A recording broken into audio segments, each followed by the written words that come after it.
Health. I hope सभी अच्छे होंगे, स्वस्थ होंगे, मस्त होंगे और अपनी जो पढ़ाई है अच्छे से कर रहे होंगे। अब एग्जाम के ज्यादा टाइम नहीं बचा है, बहुत ही कम टाइम बचा है। आज 25 हो चुका है और लगभग 25 यानी कि 1 मंथ और 25 डेज बचे हैं। ठीक है, तो आप अपनी तैयारी को अच्छे से कर रहे होंगे। आज से मैं स्टार्ट करने जा रहा हूँ डायमंड टेस्ट सीरीज, जो कि अपनी ये चलेगी गेटवी के एग्जाम तक। तो लगातार हमारे चैनल से जुड़े रहिए और जितने भी क्वेश्चंस मिल रहे हैं उनको अच्छे से पूरे पूरे जितने भी क्वेश्चन मिल रहे हैं उन सभी को आप अच्छे से सोल्व कीजिए। अब देखिए इस टेस्ट सीरीज में खास बात क्या रहेगी, जैसे कि मैं 10 क्वेश्चन करवा रहा हूँ या 20 या जितने भी क्वेश्चन एक जो है एक सेशन में करवा रहा हूँ, उसमें हर एक क्वेश्चन में जो भी नया कंसेप्ट है उसको मैं वहीं पे एक्सप्लेन कर दूंगा। ठीक है, यानी कि 10 के साथ में हो सकता है कि 10 क्वेश्चन 10 हो, लेकिन आपको कंसेप्ट 10 एक्स्ट्रा और मिल जाए। आप इस वीडियो को अंत तक अच्छे से देखिएगा, स्किप मत करना, नहीं तो हो सकता है आपका कंसेप्ट मिस हो जाए। और वीडियो को पूरा देखिए, हर एक कंसेप्ट को सुनिए, समझिए, ताकि ये जो कंसेप्ट है आपकी गेटवी एग्जाम में क्रैक करने में बहुत ही हेल्पफुल रहेंगे। तो चलो चलते हैं पहले क्वेश्चन की तरफ। फर्स्ट क्वेश्चन है मैच द कॉलम। ठीक है, यहाँ पे मैच कॉलम्स को मैच करना है। अब फर्स्ट क्वेश्चन में देखिए आप, अब लिस्ट फर्स्ट दी हुई है और सेकंड लिस्ट। फर्स्ट लिस्ट में कुछ एंजाइम्स के नाम दिए गए हैं और सेकंड में जो है इनके फंक्शन दिया गया है कि क्या फर्स्ट लिस्ट के जो एंजाइम है उनका फंक्शन क्या है। तो देखते हैं फर्स्ट क्वेश्चन को। अब देखिए फर्स्ट क्वेश्चन के फर्स्ट में लिखा है रेस्ट्रिक्शन एंजाइम। रेस्ट्रिक्शन एंजाइम का काम का होता है, ये काटने का काम करते हैं, इनको बोला गया है मोलिकुलर सीजर्स। ठीक है, तो फर्स्ट में देखिए, फर्स्ट में का आंसर हो जाएगा मोलिकुलर सीजर्स, जो कि सेकंड में मैच कर रहा है। अब नीचे चलिए, माइक्रो इंजेक्शन। माइक्रो इंजेक्शन क्या है? ये एक मेथड है। ठीक है, माइक्रो इंजेक्शन क्या है? एक मेथड है, डीएनए को ट्रांसफॉर्मेशन के मेथड्स हैं उनमें आता है। अब ये किसमें काम में आता है माइक्रो इंजेक्शन? ये काम में आता है एनिमल सेल में। और बायोलिस्टिक और जीन गन मेथड, इसी को बायोलिस्टिक को ही बोला गया है जीन गन मेथड, तो इसको मैच हो जाएगा इससे। हिट्रोलोगस है होस्ट। अब देखिए हिट्रोलोगस होस्ट क्या है, यानी कि किसी दूसरे होस्ट में अगर कोई प्रोटीन बना रहे हैं तो उसको बोलेंगे रिकॉम्बिनेंट प्रोटीन। हेटेरोलोगस होस्ट में अपन कोई प्रोटीन बना रहे हैं तो उसको बोलेंगे रिकॉम्बिनेंट प्रोटीन। तो इसके अनुसार आप मैच कर लीजिए। फर्स्ट में होगा सेकंड और सेकंड में होगा थर्ड और सी में होगा सी में होगा फोर और डी में फर्स्ट। तो फर्स्ट ऑप्शन अपना राइट हो गया। ठीक है, हम नेक्स्ट क्वेश्चन पे चलते हैं। विच of the following condition would in general be more conductive for the production of root from callus tissue of plants under the in vitro conditions। अब देखिए ये पूछा है कि कौन सी कंडीशन में जो है रूट का फॉर्मेशन कैलस में ज्यादा होगा। एक क्वेश्चन इसमें पूछा है कि रूट का फॉर्मेशन कैलस में कौन सी कंडीशन में ज्यादा होगा। तो अपने को पता है ऑक्जीन, ऑक्जीन और साइटोकाइनिन। ऑक्सीजन और साइटोकाइनिन का रेशियो है वो डिपेंड करता है कि रूट बनेगा या सूट बनेगा। इसको सिंपल याद रखिए, ऊपर हो जाएगा ऑक्सीजन से ए और नीचे। अगर देखिए अगर एसी, ए मतलब ऑक्सीजन और सी, अगर एसी का बिल ज्यादा आ जाएगा, यानी कि हमारे घर में एसी होती है, एसी का बिल ज्यादा आ जाता है तो हमारे क्या हो जाता है, ऐसे होता है ना कि टेंशन हो जाता है, यानी कि जड़ें हिल जाती हैं। समझो इस चीज को, कंसेप्ट को, एनालॉजी को समझो। एसी का बिल ज्यादा आने का मतलब जड़ें हिल गई। ठीक है, तो इससे क्या होगा, अगर एसी का जो वैल्यू है वो एक से ज्यादा होगा, क्या होगा, ग्रेटर देन एक, एक से क्या होगा, मोर। ठीक है, हायर होगा, एक से ज्यादा होगा तो क्या हो जाएगा, रूट बनेगी। क्या बनेगी, रूट। अब इसमें तो पूछा है रूट के बारे में, पूछ ले कि सूट, सूट की कंडीशन में क्या होगी। तो अगर एसी का बिल कम आएगा, यानी कि ऑक्सीजन और साइटोकाइनिन का जो रेशियो है वो एक से क्या होगा, कम होगा, तो वो क्या बन जाएगा, सूट। सूट के लिए परफरेबल ये कंडीशन होगी। ठीक है, तो यहाँ पे एक कंसेप्ट के साथ में अपने को एक नया कंसेप्ट मिला। ठीक है, अब देख लीजिए ऑप्शन में, देख लीजिए यानी कि अपने को चाहिए, अगर रूट बनाना है तो अपने को ऑक्सिन और साइटोकाइनिन का रेशियो कैसा चाहिए, हाई चाहिए। तो देखिए, फर्स्ट में है साइटोकाइनिन ऑक्सिन, साइटोकाइनिन ऑक्सिन नहीं होगा, higher auxin cytokinin ratio. Okay, तो आंसर हो जाएगा सेकंड वाला, higher auxin cytokinin ratio. Next question पे चलते हैं। The first clinical use of gene therapy was done for treatment of. अब देखिए, फर्स्ट जो जीन थेरेपी था वो किया गया था, 4 वर्षीय एक लड़की थी, उसके लिए कौन सा डिजीज था, एडिनोसिन डीएमिनेज का ट्रीटमेंट किया गया था। एडिनोसिन डीएमिनेज का ट्रीटमेंट किया गया था, एडिनोसिन डीएमिनेज डेफिशिएंसी का जीन था, उसका ट्रीटमेंट किया गया था। तो राइट आंसर हो जाएगा सेकंड।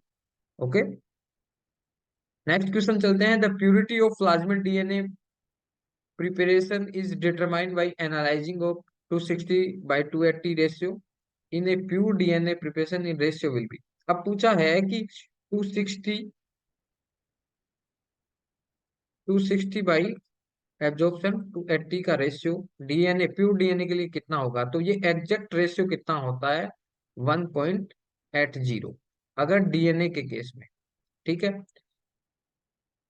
और अगर मान लीजिए प्रोटीन, डीएनए के केस में 1.8 हो जाएगा, और अगर यहाँ पे डीएनए पूछा है, आरएनए पूछ ले, आरएनए के केस में क्या हो जाएगा, 1.80 से ग्रेटर हो जाएगा। ओके, तो देख लीजिए, डीएनए प्रिपरेशन करना है तो क्लोज टू 2, ये भी ठीक है, क्योंकि 1.8 और 2 आसपास ही है, और तो कोई ऑप्शन देख लेते हैं। क्लोज टू 1, ये तो गलत हो गया, लेस देन 1 और इक्वल टू 1, तो आंसर हो जाएगा फर्स्ट। ओके, ये याद रखना है, जैसे इसमें डीएनए का पूछा, आरएनए का आगे पूछ सकता है। विच ऑफ, नेक्स्ट क्वेश्चन है, विच of the following is not a PCR based method. अब देखिए, आपने पढ़े होंगे पीसीआर बेस्ड मेथड और नॉन पीसीआर बेस्ड मेथड। ठीक है, तो जनरली याद रखिएगा, पीसीआर बेस्ड जो मेथड है उसमें आता है एक तो RAPD, random amplified, randomly amplified polymorphism. ठीक है, इसके साथ में आता है STS। STS का फुल फॉर्म होता है सीक्वेंस टैग्ड साइट। एक होता है पीसीआर में बेस्ड में RFLP, restriction fragment length polymorphism. तो ये तो मेथड्स होते हैं जो किसके होते हैं, पीसीआर बेस्ड। अब देखते हैं ऑप्शन में, फर्स्ट ऑप्शन है selective amplification of microsatellite polymorphism loci. तो ये क्या है, पीसीआर बेस्ड मेथड नहीं है, तो राइट आंसर अपना यही हो जाएगा। बाकी आगे वाले STS RAPD RFLP ये तो क्या है, पीसीआर बेस्ड है, और इसने पूछा है नॉट, तो फर्स्ट आंसर करेक्ट हो जाएगा। नेक्स्ट क्वेश्चन पे चलते हैं। देखिए, नेक्स्ट क्वेश्चन क्या है, information about the isoelectric point will be useful in the purification of A protein by which of the following chromatography technique. अब ये पूछ रहा है कि आइसो इलेक्ट्रिक पॉइंट जो है उसकी इंफॉर्मेशन को यूज करते हुए कौन सी क्रोमेटोग्राफी में काम में लेते हैं। ठीक है, यानी कि आइसो इलेक्ट्रिक पॉइंट की इंफॉर्मेशन कौन सी क्रोमेटोग्राफी में यूज में लेते हैं। तो देखते हैं, फर्स्ट है जेल फिल्ट्रेशन क्रोमेटोग्राफी, ये तो क्या है, मास पे होती है। ठीक है, जेल फिल्ट्रेशन किस पे डिपेंड होती है, मास पे। आयन एक्सचेंज, जैसे कि ये तो आयन चार्ज पे हो गई, चार्ज पे बेस्ड हो गई। फिर रिवर्स फेज क्रोमेटोग्राफी हो गई, फिर हो गया हाइड्रोफोबिक इंटरेक्शन क्रोमेटोग्राफी। तो आइसो इलेक्ट्रिक पॉइंट की बात करेंगे तो वो हो जाएगा hydrophobic interaction chromatography. Okay, next question चलते हैं। In time the inner wall of pollen grain is made up of. अब देखिए, अब मैं यहाँ पे एक नया कंसेप्ट बता देता हूँ कि ये पूछ रहा है पोलन ग्रेन के बारे में। तो पोलन, ये अपने पास में क्या है, एक पोलन ग्रेन है।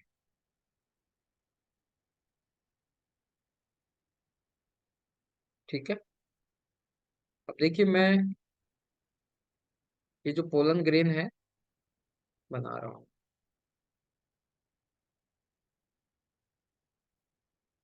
एक अपना जो पोलन ग्रेन है वो कुछ इस प्रकार से होता है।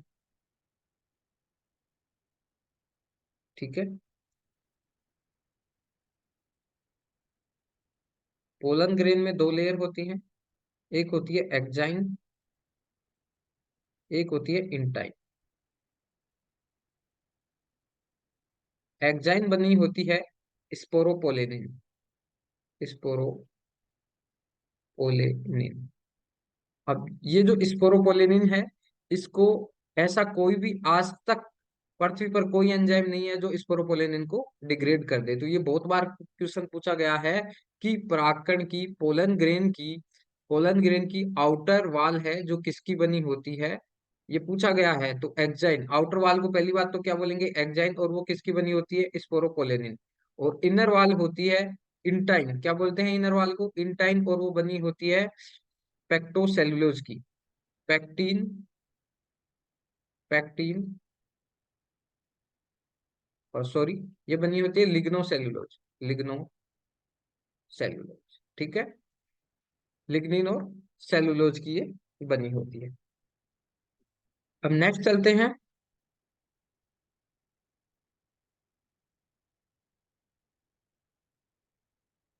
नेक्स्ट क्वेश्चन चलते हैं। ईएसटी स्टैंड्स फॉर, ईएसटी का फुल फॉर्म क्या है, ठीक है। ईएसटी का फुल फॉर्म होता है एक्सप्रेस सीक्वेंस टैग। क्या होता है ईएसटी का full form, expressed sequence tag. देखिए, फर्स्ट में है यूक्लिड सीक्वेंस टैग, गलत हो गया। एक्सप्रेस सीक्वेंस टैग, तो सेकंड ऑप्शन यहाँ पे सही हो गया।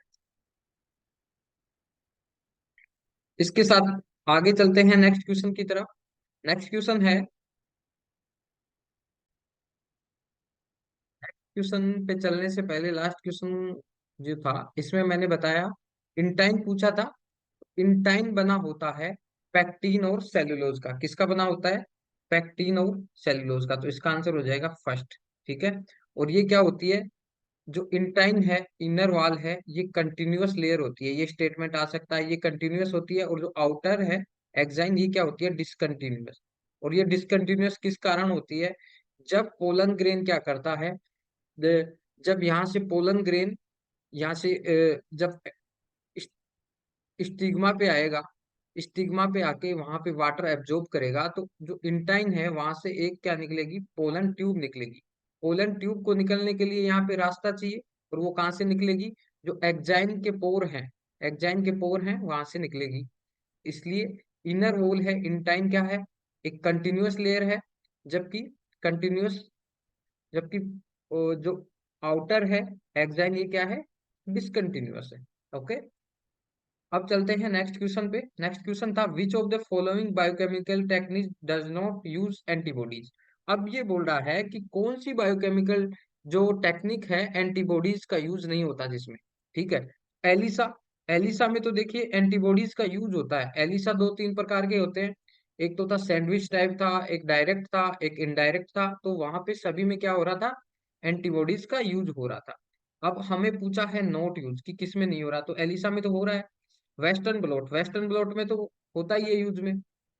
जनरली आप भी जैसे एक्सपेरिमेंट करते होंगे, आप बीएससी में कभी किसी ने वेस्टर्न ब्लॉट चलाया तो वहां पे सेकेंडरी एंटीबॉडीज का अपन यूज करते हैं। अब देखिए iso electric focusing, iso electric focusing तो डिपेंड होता है किस पे, पीएच पे। यहाँ पे कोई एंटीबॉडी का यूज नहीं होता। और इम्यूनो एफिनिटी क्रोमेटोग्राफी, यहाँ पे एंटीबॉडीज का यूज होता है। तो इसका आंसर हो जाएगा third, iso electric focusing. Next चलते हैं क्वेश्चन पे। Which of the following is not an example of bioremediation? बायोरिमीडिएशन, पहली बात तो बायोरिमीडिएशन क्या होता है कि यानी कि अगर आपके पास में कोई भी टॉक्सिक है, टॉक्सिक को नॉन टॉक्सिक बनाना क्या है, टॉक्सिक टू नॉन टॉक्सिक, इसे बोलेंगे bioremediation. Toxic to non toxic, यानी कि अगर आपके पास में कोई भी सोइल है, तो वो क्या है, अगर टॉक्सिक है, तो टॉक्सिक को अगर नॉन टॉक्सिक बना रहे हैं कुछ माइक्रोब्स का यूज करके, तो उस प्रोसेस को बोलेंगे बायो रीमीडिएशन, ठीक है। तो बायो रिमीडिएशन क्या हो गया, अगर अपने पास में सोइल है, कैसी है, टॉक्सिक है, टॉक्सिक को नॉन टॉक्सिक बना रहे हैं, इस प्रोसेस को बोलेंगे बायो रिमीडिएशन। और इस प्रोसेस में बहुत से आप यूज ले सकते हैं माइक्रोब्स का, ठीक है। जैसे देखते हैं कुछ एग्जांपल्स। अब फर्स्ट ऑप्शन में दिया हुआ है cleaning of oil spills by Pseudomonas पुटेरा।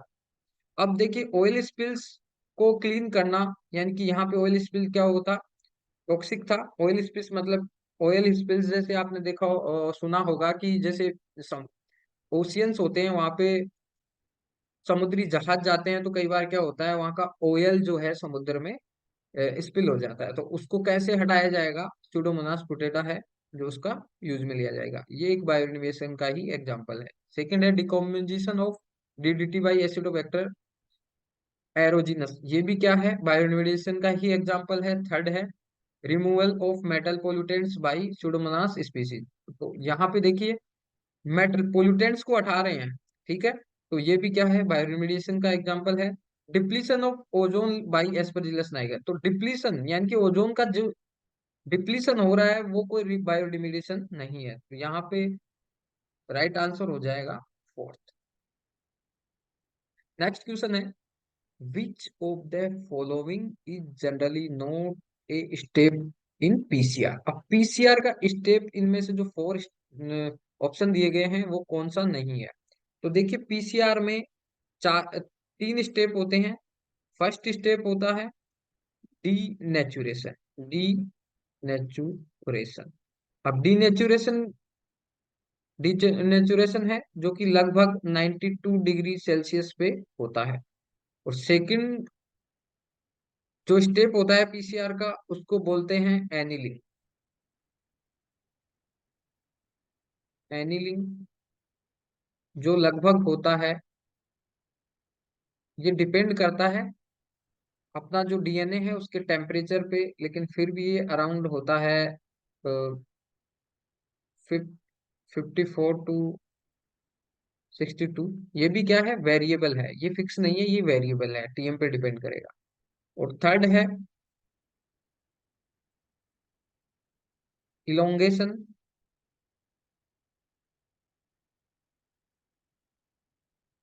या एम्प्लीफिकेशन, ठीक है, और ये स्टेप होता है 72 डिग्री पे। ओके, तो यहाँ पे देखिए इसमें ऑप्शन देखिए, डिनेचुरेशन हो रहा है, इलोंगेशन हो रहा है, एनिलिंग हो रहा है, लाइगेशन नहीं होता, तो करेक्ट आंसर हो जाएगा फोर। नेक्स्ट क्वेश्चन पे चलिए। Which of the following exhibits maximum mobility in a एगेरोजेल।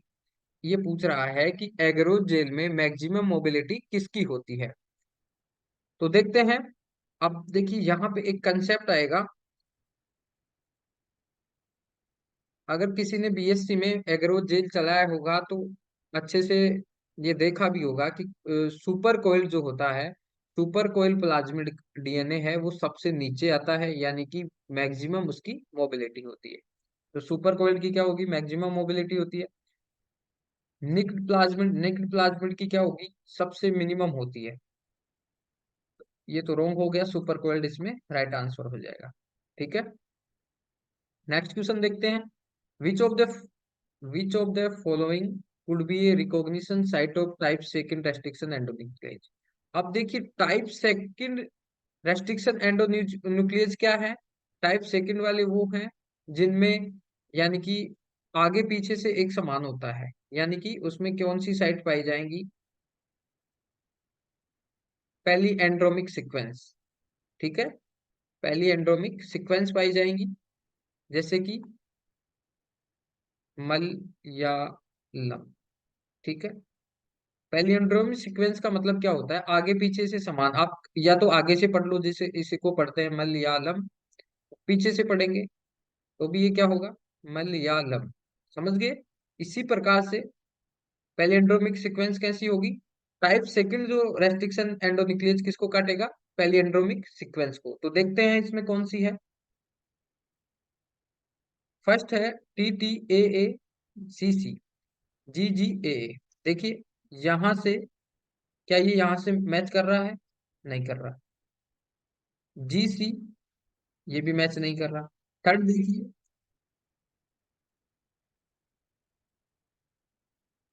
Third option में देखिए T T T A A T T triple A. तो देखिए आपस में ये और ये आपस में क्या है? कॉम्प्लीमेंट्री है, तीनों कॉम्प्लीमेंट्री है, तो राइट आंसर हो जाएगा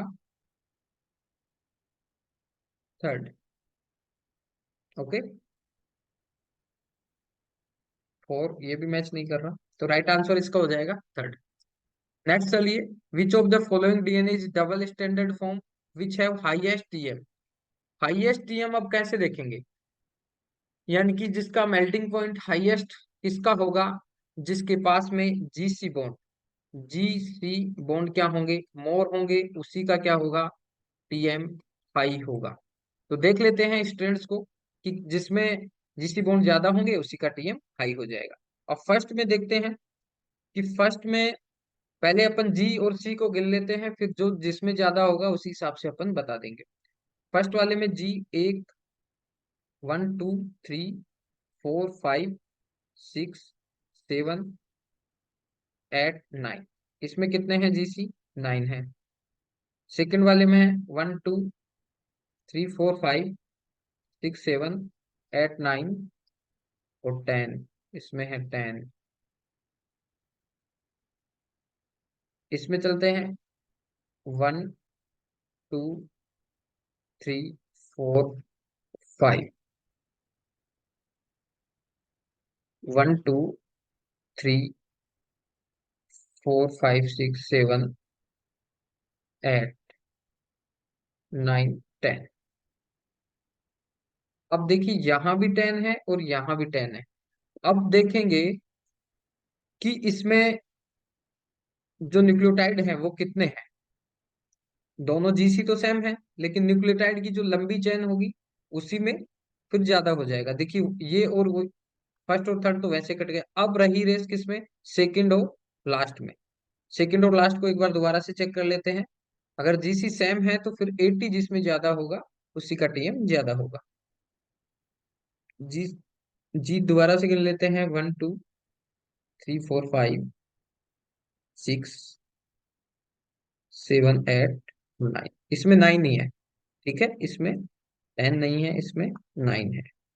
लास्ट को भी गिन लेते हैं, 1 2 3 4 5 6 7 8 9 और 10, इसमें 10 जीसी है। 10 जीसी है तो यही इसका टीएम क्या हो जाएगा, ज्यादा। तो राइट आंसर हो गया 4। नेक्स्ट चलते हैं, the pH indicator use for the animal cell culture media. अब देखिए एनिमल सेल कल्चर जो मीडिया होता है उसमें पीएच इंडिकेटर के रूप में काम में लेते हैं फिनोल रेड को। ठीक है, किसको काम में लेंगे, फिनोल रेड को। तो राइट आंसर देख लीजिए, फिनोल रेड फर्स्ट नहीं है, सेकंड हो गया फिनोल रेड।